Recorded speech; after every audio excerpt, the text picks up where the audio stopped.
Sir ಈಗ SIR ಬಗ್ಗೆ ಸಭೆ ಮಾಡ್ತಾ ಇದೆ ಸರ್ ಕಾಂಗ್ರೆಸ್ ವಿರೋಧ ವ್ಯಕ್ತಪಡಿಸಿ. ಈಗ ಅವರಿಗೆ ನೋಡಿ ಅದೆಂಥದ್ದು ನಿಮ್ಮ ಜೀರಾಮ್ಜಿದು ಒಂದು ನಡೀತು, ಅದೊಂದು ಸ್ವಲ್ಪ ದಿವಸ ಮಾಡ್ಕೊಂಡ್ರು. ಈಗ ಇದಕ್ಕೆ ಹೊರಟವ್ರು ಅಷ್ಟೇ. ಅದರದ್ದು ಏನು ಮಾಡ್ಕೊಂಡ್ರು, ಈಗೆಲ್ಲ ಒಪ್ಪಿಗೆ ಕೊಟ್ಟವ್ರೆ ಅಂತೇಳಿ ಇದೆಲ್ಲ ಪತ್ರಿಕೆಯಲ್ಲಿ ನೋಡಿದ್ನಪ್ಪ ಇವತ್ತು. ಈ ಹೊಸ ಸ್ಕೀಮ್ಗೆ ಮನ್ರೇಗಾ ತೆಗೆದು ಹೊಸ ಸ್ಕೀಮ್ ತರಲಿಕ್ಕೆ ಒಪ್ಕೊಂಡವ್ರು ಕರ್ನಾಟಕನೂ ಅಂತೇಳಿ ಒಂದು ಪತ್ರಿಕೆಯಲ್ಲಿ ಬಂದಿರೋದು ನೋಡಿದೆ ಅಷ್ಟೇ ನಾನು ಹೇಳೋದು. ಇವರಿಗೆ ಮಾಡೋಕ್ಕೆ ಜನ ಕೆಲಸ ಕೊಟ್ಟರು, ಕೆಲಸ ಮಾಡೋ ಒಂದು ಮನೋಭಾವ ಇಲ್ಲದೆ ಸುಮ್ಮನೆ ಯಾವುದೇ ವಿಷಯಗಳು ಡೈವರ್ಟ್ ಮಾಡೋದು. ಈಗ ನೋಡಿದೆ ಪ್ರತಿನಿತ್ಯ ದಿನ ಪತ್ರಿಕೆ ಅದು ಎಷ್ಟೋ ಕೋಟಿ ಖರ್ಚು ಮಾಡಿದ್ದೀವಿ ಅದು ಮಾಡಿದ್ದೀವಿ ಅಂತ ಹೇಳ್ತಾರೆ. ಈಗ ಮೊನ್ನೆ ನೀವೇ ಬರ್ತಿದ್ದೀರಲ್ಲ ಅಕ್ಕಿ ವಿಷಯದಲ್ಲಿ 2 ತಿಂಗಳದ್ದು ಅಡ್ವಾನ್ಸ್ ಆಗಿ ಕೇಂದ್ರ ಸರ್ಕಾರ ಅಕ್ಕಿನ ಕೊಡೋದಕ್ಕೆ ಕರ್ನಾಟಕಕ್ಕೆ ತಗೊಳಕ್ಕೆ ಹೇಳವ್ರೆ ಅಂತ ಹೇಳಿ.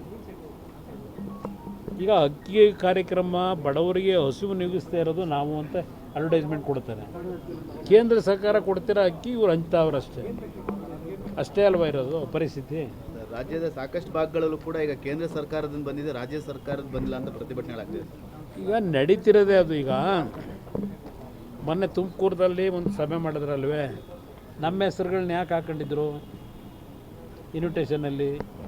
ಕೇಂದ್ರ ಸರ್ಕಾರದಿಂದ ಕೊಡ್ತಕ್ಕಂಥ ಹಲವಾರು ಯೋಜನೆಗಳ ಕಾರ್ಯಕ್ರಮ ಅದು. ಕೇಂದ್ರ ಸರ್ಕಾರದ್ದು ದುಡ್ಡಿದೆ ಅಲ್ಲಿ, ಅದಕ್ಕೆ ನಮ್ಮ ಹೆಸರುಗಳನ್ನ ಹಾಕೊಂಡಿದ್ರು ಅಷ್ಟೇ. ನಮ್ಮ ಹಲವಾರು ಇಲಾಖೆಗಳು ದುಡ್ಡು ಹಾಕೊಂಡಿದ್ರು, ಕೇಂದ್ರ ಸರ್ಕಾರ ಕೊಟ್ಟಿದ್ದಾರೆ, ಅದಕ್ಕೆ ಹೆಸರುಗಳನ್ನ ಹಾಕೊಂಡವ್ರೆ. ಇವತ್ತು ರಾಜ್ಯದಲ್ಲಿ ಹಲವಾರು ಪ್ರದೇಶದಲ್ಲಿ ಬಿರುಗಾಳಿ ಮಳೆ, ಈ ಅನಾಹುತದಲ್ಲಿ ಬಾಳೆ ಬೆಳೆದವರು, ದ್ರಾಕ್ಷಿ ಬೆಳೆದಿರೋರು, ತೆಂಗಿನ ಗಿಡ, ಅಡಿಕೆ ಗಿಡ ಎಲ್ಲ ಸರ್ವನಾಶ ಆಗಿದೆ. ಒಂದು 10-15%. ಎಲ್ಲಾದರೂ ಒಂದು ಕಡೆ ಇವ್ರು ಹೋಗಿದ್ದು ನೋಡಿದ್ರ? ಎಲ್ಲಾದರೂ ಒಂದು ಕಡೆ ಹೋಗಿರೋದು? ಇವತ್ತು ಬೆಳಗ್ಗೆ ಒಂದು ಹೆಣ್ಣು ಮಗಳು ಮನೆಗೆ, ಅವಳಿಗೆ ಡೆಫ್ ಇದ್ದಾಳೆ, ಕಿವಿ ಕೇಳಲ್ಲ, 80% ಡಿಸಬಿಲಿಟಿ ಸರ್ಟಿಫಿಕೇಟ್ ಕೊಟ್ಟವ್ರೆ. ಇವತ್ತಿನವರೆಗೆ ಆ ಡಿಸಬಿಲಿಟಿಗೆ ಕೊಡೋ ದುಡ್ಡು ಕೊಟ್ಟಿಲ್ಲ. ಮೊದಲೇನೋ ಕೊಡ್ತಾ ಇದ್ರಲ್ಲ, ಅದಂತೂ ಈಗ 2000 ಹೆಣ್ಮಕ್ಳು ಕೊಡ್ತೀವಿ ಇದೆಲ್ಲ ಹೇಳಿದ್ರಲ್ಲ, ಆ ದುಡ್ಡು ಬಂದು 5 ತಿಂಗಳಾಯ್ತಂತ ಬೆಳಗ್ಗೆ ಮನೆ ಹತ್ರ ಬಂದು ಅಳ್ತಾ ನಿಂತ್ಕೊಂಡು ಜೀವನ ಮಾಡೋಕ್ಕಾಗಲ್ಲ, ಆಯ್ತಾ ಇಲ್ಲ ದಯವಿಟ್ಟು ಕಾಪಾಡಿ ಅಂತ ಬಂದಿದ್ದು ಒಂದು ಹೆಣ್ಮಗಳು. ಇದು ಈ ಸರ್ಕಾರದ ಕಾರ್ಯಕ್ರಮ.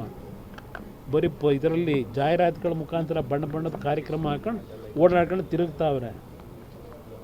ಮುಂದೆ ಕಾಲ ನಿರ್ಧಾರ. ನ್ಯೂಸ್ ಫಸ್ಟ್ ನಿರ್ಭೀತಿಯಿಂದ ನಿಮ್ಮ ಪರವಾಗಿ.